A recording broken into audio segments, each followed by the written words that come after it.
Je vais vous parler de l'accompagnement que j'ai fait auprès de Lucie pour passer son CAP cuisine. One, two, three, four.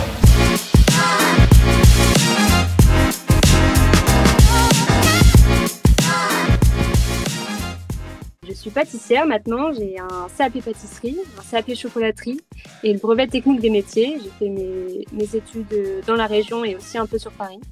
Et en fait, j'ai commencé à faire des petits ateliers et donc c'est Sylvie, la maman de Lucie, qui m'a contactée pour l'aider justement à passer ce fameux CAP cuisine.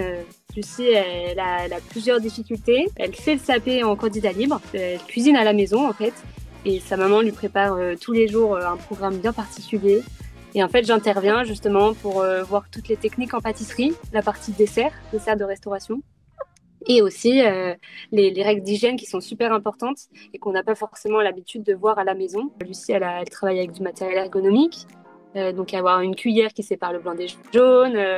On trouve aussi des petites astuces pour essayer de rester concentré, pour suivre la recette. Donc c'est plein de petites choses qu'on essaie de mettre en place petit à petit et c'était une superbe expérience. Donc on s'est vu pendant 2 ans, à peu près 1 à 2 fois par mois.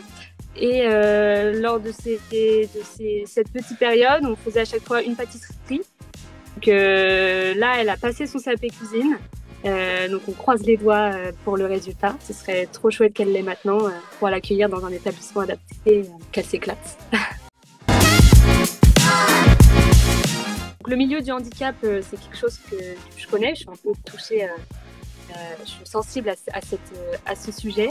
Et en fait, c'est aussi bien tombé, si on peut dire ça, parce qu'en fait, mon sujet de mémoire pour ma dernière formation, c'était de créer une pâtisserie adaptée pour l'inclusion des personnes en situation de handicap. Et donc ça tombait à pic, j'avais prévu plein de documents adaptés, etc. Et donc pour moi, c'était la suite logique de faire ça avec Lucie. C'est aussi un nouveau challenge. Au début, la première fois que j'ai rencontré Lucie, je me rappelle, on était sur la table et impossible de croiser le regard de Lucie. Elle me regardait tout juste. Et maintenant, avec Lucie, on se tape dans la main, elle est trop contente. Je pars, j'ai un gros câlin. Et donc, c'était vraiment avant tout une connexion à faire entre nous deux, apprendre à se faire confiance mutuellement.